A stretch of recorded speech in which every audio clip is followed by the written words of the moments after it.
That's mine. The only time I've ever actually taught American history, strangely enough, was in Ramallah, Middle East. But I lived in the United States.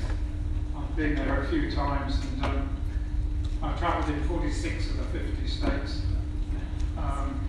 And obviously, because every country I've been to, I've always been fascinated by the history. I've taught myself a lot of the history. And I've always found the history of the United States quite fascinating, because I don't think a lot of people realise how it got put together. And that's what I'm talking about in the next 5 weeks, how the US got put together. And there is nothing new about that unmentionable man who is trying to buy or reclaim some more bits. Some of you may have seen that petition that's circulating that Denmark wants to buy California. It's hilarious. They've renamed everything, given them lots of Danish names. They've got such a wonderful sense of humour. So I signed it. I've forgotten what they bid for it. But it's very, very clever. I think their aim is to get 500,000 signatures. But you see, there is nothing new about the United States buying stuff from Denmark. I don't think a lot of people realise this. You've all heard of the Virgin Islands, because Virgin Airways and Virgin this, that and the other all got named after the island that he owns, Richard Branson. He's got a private island in the Virgin Islands. That's why he calls everything Virgin this and that. So some of it's the British Virgin Islands. That's the bit that's a very dodgy tax haven. And the other is the US Virgin Islands. But it used to be the Danish Virgin Islands until 1917. Denmark was broke, and the United States, of course, made a lot of money out of the Great War, so they bought it off Denmark for, I think it was 25 million. So maybe Trump sort of learned something at school, or I'll buy another bit. But it is quite fascinating how the United States, and also later on I'll be talking about some of the other bits and pieces that they've acquired, not on the mainland of the United States. It's a fascinating history. And the status they've given them, because of course they're not colonies. So they invented various other terms for these territories. So, well, who coined the term the United States of America? Thomas Jefferson, one of the early presidents. And who coined the term America? That's an interesting story. I think most of us know that in 1492 Columbus sailed the ocean blue and all that. And he thought he was going to India around the back way. The Portuguese had gone one way, he thought he'd go around the back. And that's why this is from the US Library of Congress. They still haven't changed it, Indian families. So he sailed across to what became the West Indies. He thought he got to India. And that's why everyone in the American continent is called Indian. Red Indians, Amerindians, Native American Indian, whatever term you use, it's ridiculous. And of course it became the West Indies and then later on the East Indies, all because of Columbus's confusion. So where did the term America come from? Well, after Columbus sort of got there and went around naming all those bits and pieces in the Caribbean, I have a look at some of the interesting names there. You might say, well, where did the Virgin Islands get their name from? That was Columbus. He named it after St. Ursula and 110 virgins, apparently.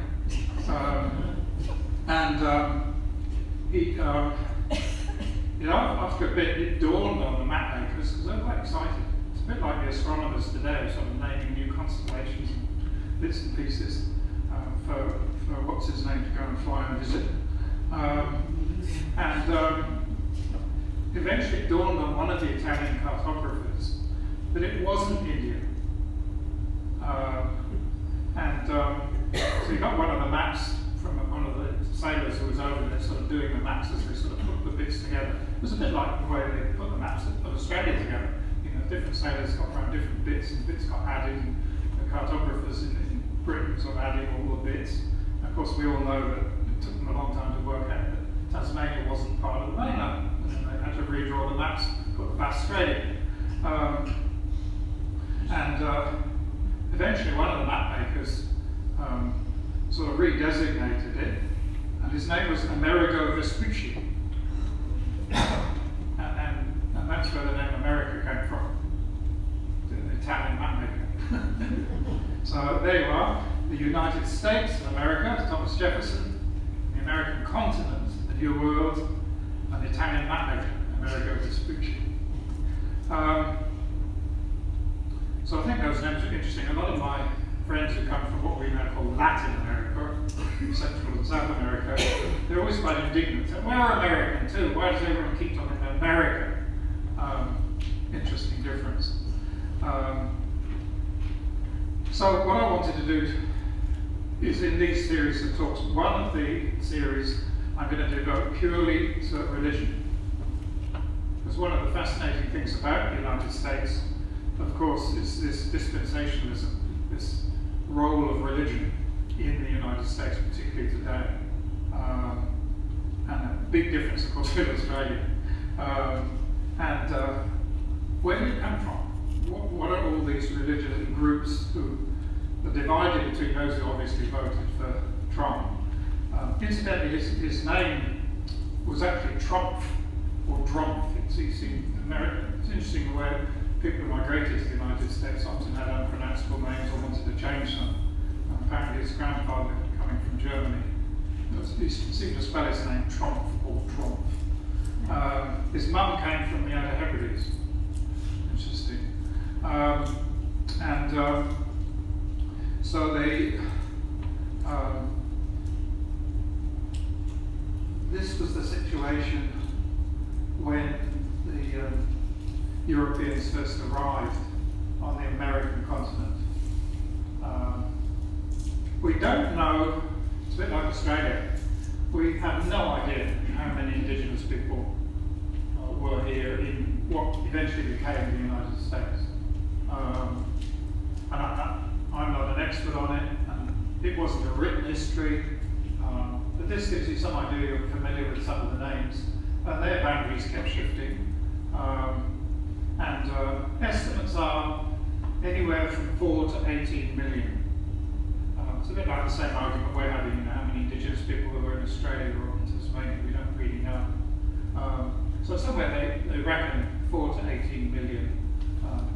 I'm going to use the term Native American, which is what they tend to use. Canada uses the term First Nation, which is where I think we got it from. So you can sort of see the different groups, but those are finite borders. And you can sort of see that it extended, and this is where the border with Canada is a bit silly. I'll talk about later how they drew that line at 49 degrees. And then the border with Mexico, of course, is a totally different story, and we'll come to that later. And why there are so many sort of Spanish names in that corner, you know, all around here. Because it was all part of Mexico. In places like San Diego, San Francisco, San this, San that, obviously Catholic names. So I can't talk about the indigenous people because I don't know that much about them, and I think you're sort of familiar with the names. You've got the plains people, and then you've got what they call the Pueblo people, more in the south, and then you've got the forest ones, and then here are the Great Lakes. And what I want to more talk about today, we've got a nice map after this, is about the foundation of the 13 colonies that became New England and sort of started off the United States. But some of the names, of course, I've always found fascinating. One of them cropped up in the Sunday Age crossword recently. I'm sure some of you do it. Here's Florida, the home of Mar-a-Lago. And the question was, what was Ponce de Leon looking for in 1513 when Spain claimed this bit. Does anyone know the answer to that? I'm sure some of you do. What was he looking for when he landed there or came to Florida? So it's a crossword question. Fountain of youth. Yeah, that's right. Four letters. The Fountain of Youth. So it's quite fascinating. You can almost imagine what people were looking for when they headed. The other story, of course, is the famous El Dorado, where Walter Raleigh sort of ended up. We'll come back to him and his adventures in Virginia, of course. So what we're looking at initially with the European contact with the North American continent, we're still arguing about it. I mean, any of you are Irish will all have heard of St Brendan's Isle. Whether St Brendan got there in his coracle or not, we don't know. But what we do know is that the Vikings certainly got to the North American continent. They landed in what is known as Labrador, which is of course today part of Canada, and somewhere around the year 1000 CE. And the story behind that, of course, again Greenland comes into it, that the Vikings had that very good habit that if they didn't execute you for some crime, they just banished you, sent you to exile. And that's how Iceland came into existence. And then the Icelanders kicked out Eric the Red, and he was the one who went to Greenland and called it Greenland. You might say, well, it's not green, is it? No, it isn't. But he wanted other people to go and live there with him. So he conned with Greenland. And he had a son called Leif Erikson, Leif, son of Eric, who sort of got blown further westwards, and he was the one who landed on what became Newfoundland. He called the locals Skralians, and we know he was there because the archaeologists have discovered the settlements. We think he probably went further south. We don't quite know where, but he gave it the name Vinland. Obviously the weather was a bit warmer back then than it is now, but it was just too far away, and he retreated back to Greenland. So we know about that initial contact. So what we're really looking at today is the 16th century with the European contact. And so initially, of course, it was all played by Spain.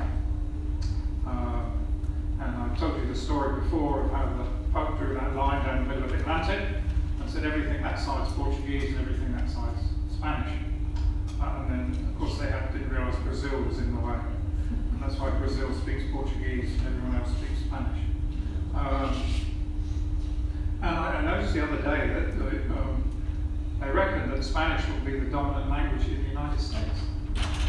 So quite an interesting story, not the whole country, apart from all the ones they're going to kick out, so that may affect the figures. Spanish, of course, concentrated initially on, I think we have to be letting some people in.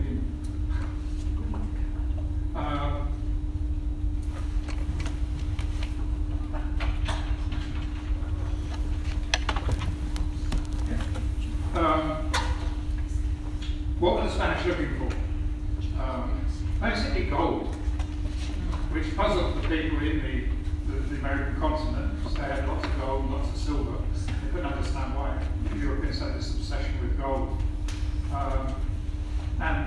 They had all kinds of ideas. I suppose it's a bit like us looking for other planets and solar systems and imagining all the sort of people who live there and all the resources we could get. Very much similar. So if we look at what we need to be looking at is the ones who came north rather than south.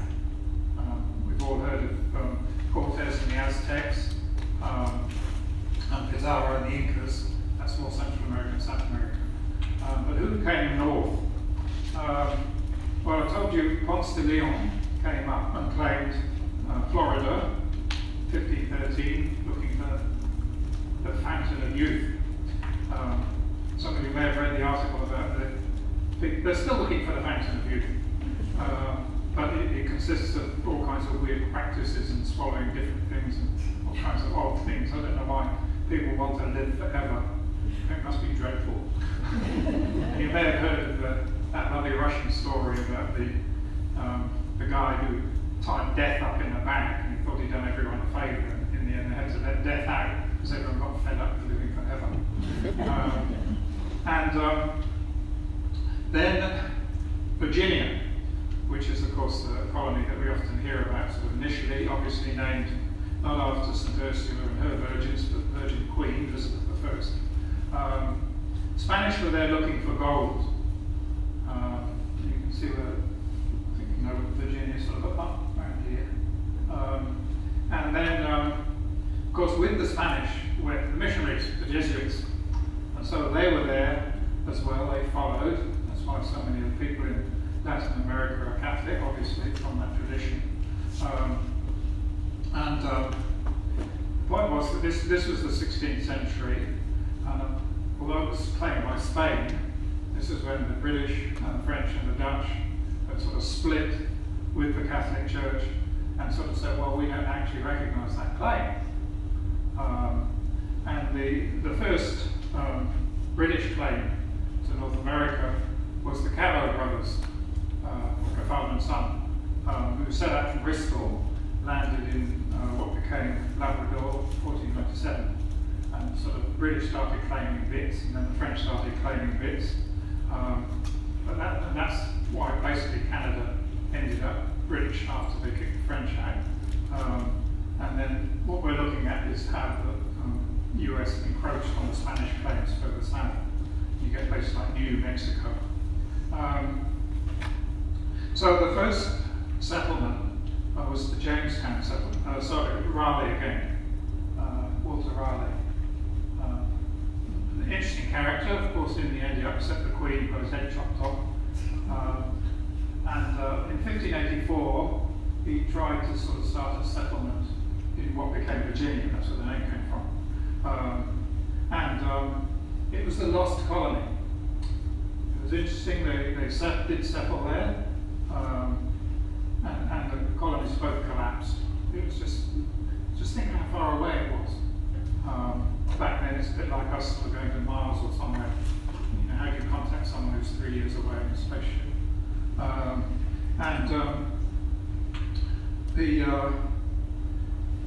It sort of got re-established later on under James I, and that's why the main town in Virginia got called Jamestown when they settled in 1607. Elizabeth had died in 1601. But the point was, how were they going to develop these initial colonies? They would trade. Remember I've talked to you before about the East India Company, the French East India, the Danish East India. They all had trading companies. They're interested in trade, and shipping made it possible for them to trade and bring the stuff back. What were they mainly interested in here? Tobacco. That's where you get Virginia tobacco from. And the Virginia Company was formed in 1606. This is where Pocahontas comes in. I'm sure you've all heard of that unfortunate young woman. And her partner, John Rolfe, he was the guy who introduced tobacco. He got it from Trinidad. A lot of the stuff they grew in the United States later on originated in the West Indies, and then sort of got transferred to trying to grow in the south of the United States. It was also tropical. And at this point you're probably going to ask, well, when did the slave trade start? Well, there are two things that we need to sort of look at in terms of the first settlers from Europe. I'm going to also get on to the fact that obviously with the Pilgrim Fathers, we're starting to look at the beginning of religious exiles who settled in the United States. But the other two groups that I found more fascinating was the convicts. One of the things I have to explain to people when I'm teaching them to pass the citizenship test in order to become Australian is why did Britain send convicts here in 1788? And I said, they sort of, well, where did they go before that? To the United States. For 200 years before they came here, we sent them as convicts to work on plantations in the United States. I never heard about that when I lived in the US. Maybe quite fascinating. There must be a lot of people in the US descended from those early convicts, like here. And of course, when the US declared independence in 1776, the first thing they did was to say, no more, don't want any more of your convicts. And the government in London, of course, said, well, where the heck are we going to send them? And if any of you have read that new book that came out fairly recently, Banks, a fascinating book, I'm sure some of you read it. We don't quite know who decided to send the convicts here. Various debates and discussions about it. May have been an American, James Matraville was named after. But in the end they said, well, we can't send them to West Africa because it's too hot, they will die. So, because Cook had just come back from naming Botany Bay, they decided to send them here. So we're here in a sense because the United States in 1788 decided they didn't want them anymore. 1776, sorry. They didn't want convicts anymore. But the fact was that for a couple of hundred years before that, convicts did get sent there. The other group, when did slavery begin? 1619. And it was accidental.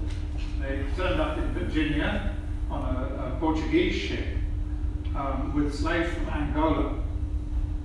And a lot of the Afro-Americans in the US are actually descended from slaves that originated from what is now Angola. People always sort of tend to think more kind of West Africa. No, slaves right down as far as Angola, Portuguese again. It was accidental. They were on their way to what became the West Indies and Brazil, and the ship was running out of food. And so they actually traded the slaves for food. That was how it actually began as slavery. So that was 1619. Let's come back to the slave trade later on. But the other group were interesting, of course, are the Pilgrim Fathers. And some of you may know the story behind that. You'd had Elizabeth, who was fairly sort of tolerant, as long as they didn't cause trouble with these Protestants, these nonconformists. And then James became king, James VI if you're Scottish, James I if you're English. All the Catholics thought this is going to be a good thing, and of course when James turned on them, you had the story to come out of the pot. Then later on, James sort of cracked down a bit, and you had a lot of interesting groups, sort of Calvinist Protestants, who didn't like what was happening in England, and a number of them went to the Netherlands, which was still sort of a mixture of Catholic and Calvinist. What groups am I talking about with the nonconformists? Because this is quite important. So they break away from the Anglicans, became what they originally called them the Brownists, but they later became Congregationalists. That's the church I grew up in. Then you got the Presbyterians. How many of you knew that Donald Trump is officially a Presbyterian? Well, that's what he says, isn't it? That's what he's down as. And the other group was the Baptists. And they're a pretty strong group in the United States. They're all splintered. So you've got different kinds of Baptists. Some are very progressive, some are totally reactionary. These are the groups that largely went to the Netherlands and weren't that happy there. These were Brownists, became Congregationalists. And the difference simply was that they said, we will choose our own leaders. We're not going to be imposed on by archbishops and bishops and so on. They were the Pilgrim Fathers. So they sailed from the Netherlands, they got this idea, they started in Plymouth, and then sailed across and landed in what became Massachusetts. So that was 1621. And of course the story goes, somebody explained it to me once when they were trying to explain the difference between Australia and the United States in terms of its history. When the Pilgrim Fathers arrived in 1621, the first thing they did when they landed was they had a prayer meeting. When the first convicts arrived here in 1788, they had a drunken orgy. It was a much longer voyage. And so that was the beginning, so it was quite interesting. It's a long story about the Pilgrim Fathers of Massachusetts. They were just as intolerant as the people that were leaving in Britain. It's really important to understand. I know that particularly as a Quaker, because there's a statue still in Philadelphia. Quakers were a bit stroppy. They sort of went to Massachusetts and tried to persuade people there to be a bit more tolerant, and got kicked. Mary Dwyer got kicked out, and she went back again, and of course she got executed. A really hard line. And there's a statue to her outside the meeting house in Philadelphia. And she wasn't the only one. And of course, Massachusetts was also where you had the Salem witches, late 17th century. The Calvinist rulers in Massachusetts, pretty hard line. And then next door to Massachusetts, of course, you've got Rhode Island, and that's where some of the people in Massachusetts who weren't happy with the Puritans, let's use that term, the Puritans in Massachusetts, they fled there, and that's why Rhode Island became very sort of place of tolerance. And it's a bit embarrassing that the Quakers were quite strong in Rhode Island, and they of course made their money from whaling. And Nantucket became very famous, and of course that has repercussions here, because many of those Quaker whaling ships actually came here. Some of you may know the story about up the coast where you've got the Wineglass Bay. People sort of say, why is it called Wineglass Bay? And the answer is because it was red with the blood of whales from an American whaling ship. It's nothing to do with drinking nice red wine. And so this is how these colonies were sort of formed as people started coming, but mainly religious refugees. But there were some other interesting bits and pieces. New York, of course. People say, why is it named after the city of York? No, it's named after the brother of the king. Traditionally, in Britain, the brother of the king was known as the Duke of York. So when the British got it off the Dutch, who claimed it originally in 1621, it's called New Amsterdam. And I've told you the story before, how they traded it for an island in the Dutch East Indies, an island called Rum. That's why you still got Dutch names, like Brooklyn and Yonkers. That was in the early 1660s, and that was again a Dutch trading company. They sort of originally claimed it. You've all heard of Peter Stuyvesant, the famous governor there. But you also, what we don't tend to hear about is New Sweden. So just south of New York was an area from 1638 to 1655. The area was known as New Sweden. So let's move to the next.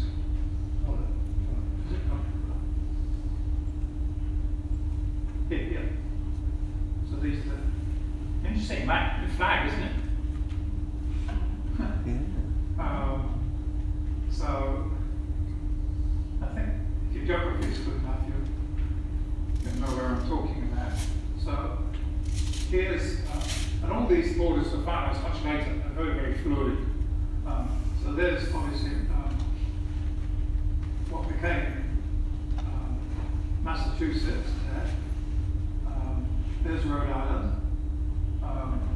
Here's Virginia. But the borders were pretty fluid at the time. And some of the other bits of the area that we call New England came much later. The borders were sort of switched around. New Sweden was sort of area sort of around here. Then of course most people when they think of the state of New York think of the Hudson River. Henry Hudson was English, but he explored the river for the Dutch in 1609. What he was looking for was the Northwest Passage. Same thing that Governor Franklin got lost, he's still down there somewhere. So it's important to realise that how important was that search for the Northwest Passage. And it's back in the news again today because of global warming and because it bypasses the Panama Canal. Just think of the trade between East Asia, China, Japan, Korea, and Europe. Originally, they had to go around the bottom of South America, Straits of Magellan, Cape Horn, and all that. Then that's why the Panama Canal was built after 1904. Obviously, back in the news again. Trump wants to buy it back, take it back. But the big thing they were looking for is going to be in the news a lot more, because is if you could get around the top, it'd be much, much quicker. And it would save an enormous amount of money for the big ships. The only thing is that you'll need icebreakers. And it's quite interesting to look at the figures for the different countries and how many icebreakers they've got, which you will need. It is breaking up, but that search goes back a long way. It's very much a bit like our sort of search for planets. Hundreds of years of people sort of trying to find the Northwest Passage. And of course that's where Franklin went and died, and he's down there somewhere at the bottom of the sea. At least they know where he is now. So that was important. And that's how New York got its name. So really the migration to the colonies was between 1620 and 1640. A lot of religious refugees following. They came from Europe as well as Britain, and they were escaping what was happening just quickly, what was happening in that period that they wanted to leave from. The 30 Years' War in Europe, 1618 to 1648, destroyed so much of Europe, particularly what became Germany. What was happening in Britain was interesting. James, of course, died in 1625, and his son Charles I obviously took over. So then you had a sort of drift back to what became the High Anglicans and the appointment of Archbishop Laud. So it was really upsetting a lot of people. The Catholics were already upset, although they were quite hopeful when Charles married Henrietta Maria, who was allowed to have a little Catholic services in Whitehall and turn a blind eye to that. But the Calvinists certainly didn't like it. And that's why you had such a lot of migration in that period, 1620 to 1640, and then of course the Civil War broke out. The foundation of Rhode Island, you can see that tiny little smallest state in the United States. A guy called Roger Williams. He challenged the Puritans in Massachusetts, 1635. He was lucky, he just got banished. And the two groups that he particularly welcomed to Rhode Island were the Quakers and the Jews. So the history of Jewish migration to the United States goes back a long way. Jews were finally only recognized in Britain by Cromwell, 1656. Basically, he wanted the money, the trade that Jews were very good at back in the Netherlands in particular, an important part of the financial community. And so Cromwell thought he'd cash in on it. But they were migrating to the United States at a fairly early time. And obviously the Puritans didn't approve of them. So along with the Quakers, they ended up going to Rhode Island. Where did the name New England come from? That was John Smith in 1616. Of course, it's very confusing because we've got a New England here.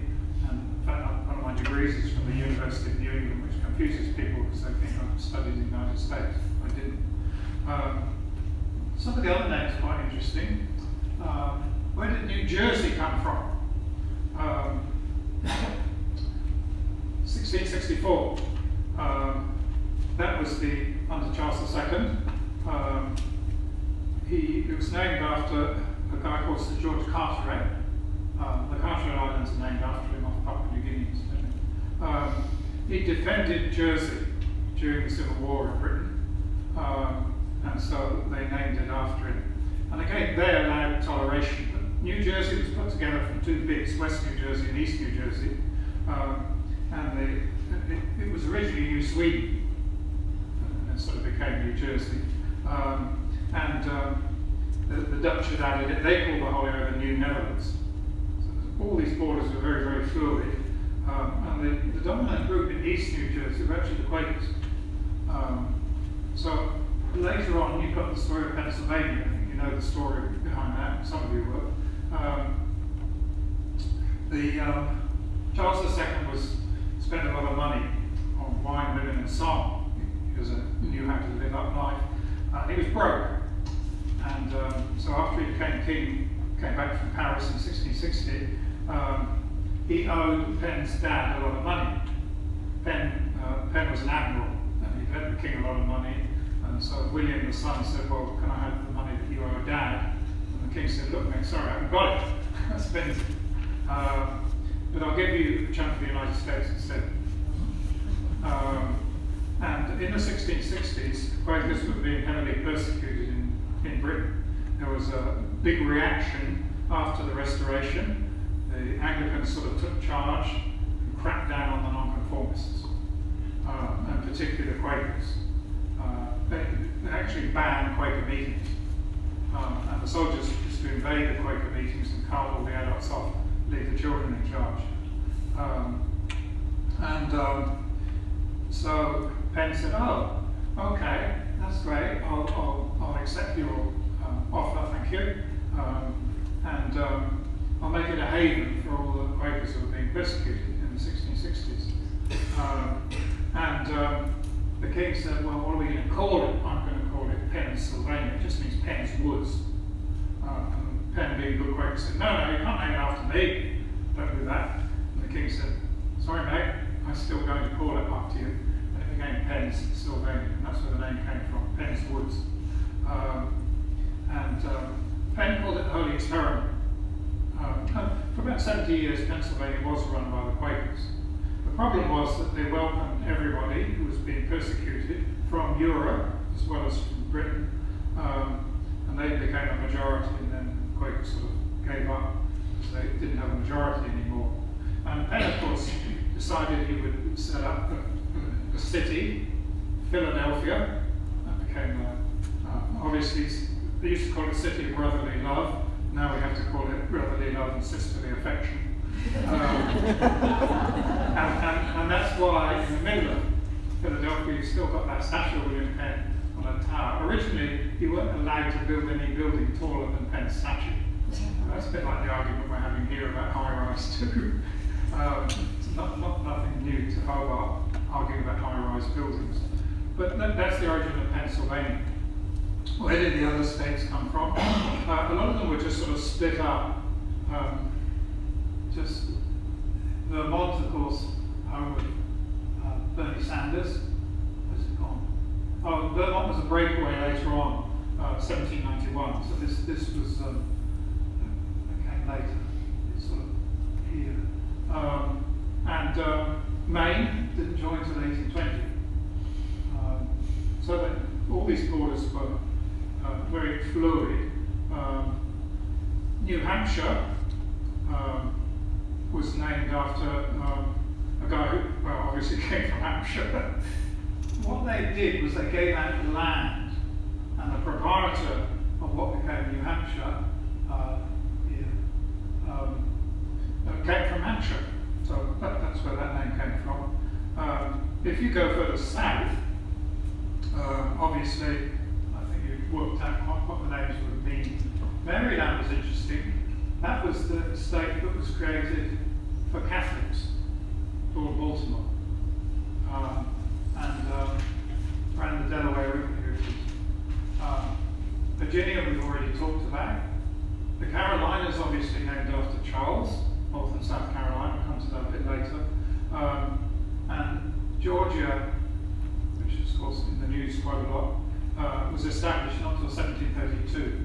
So that's the origin of these states, the 13 states, and where they got their names from. Delaware, of course, the home of a man that Trump calls Crooked Joe Biden. That's Pop calling the Cobble Slut. It's the name for the Delaware River. So you've got some of these names are sort of Native American names, like Massachusetts and Delaware.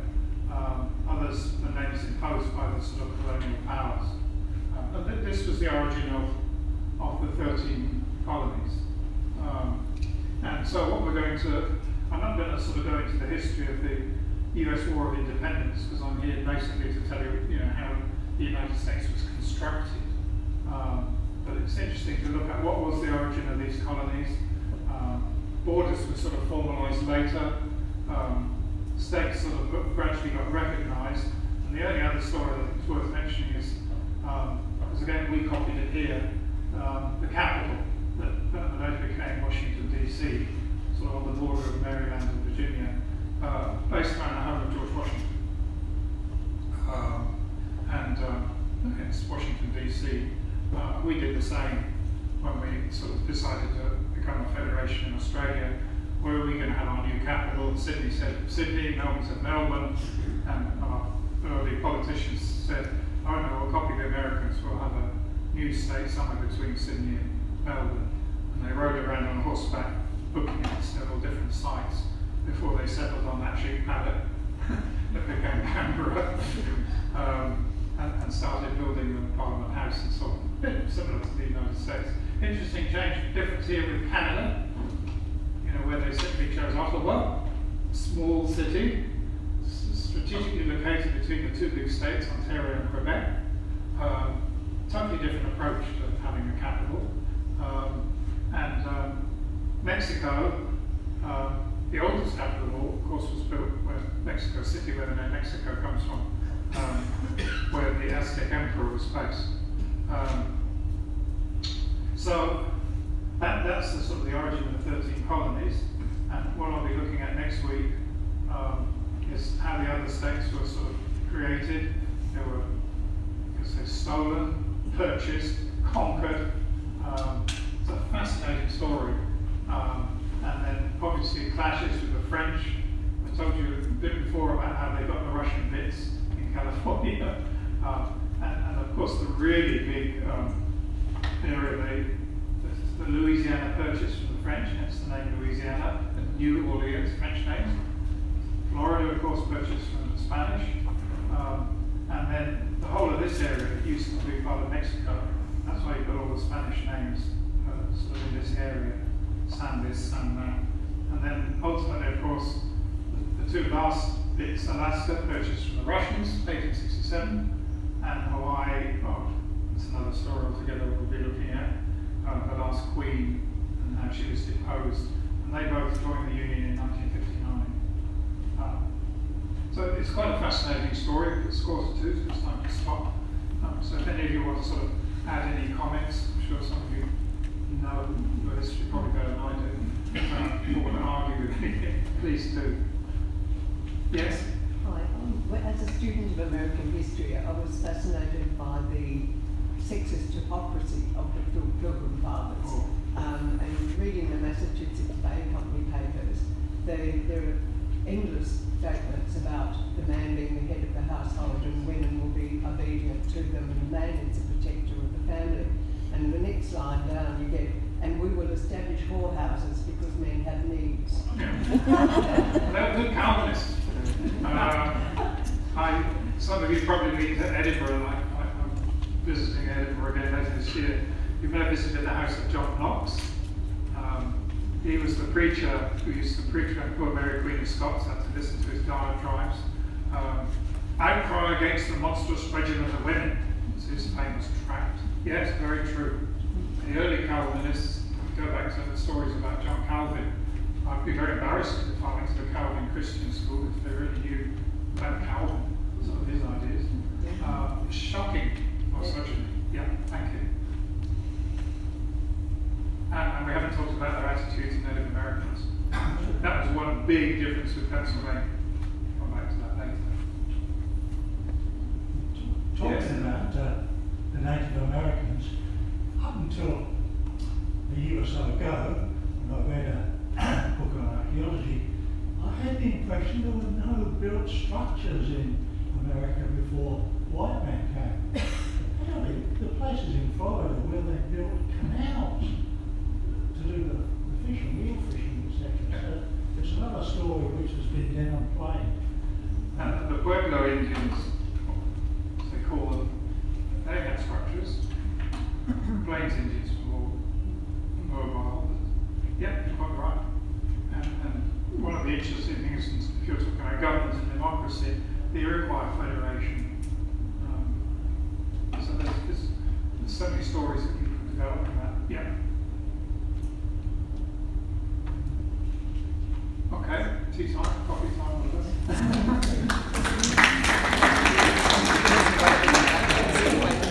definition, you need to Sorry. No.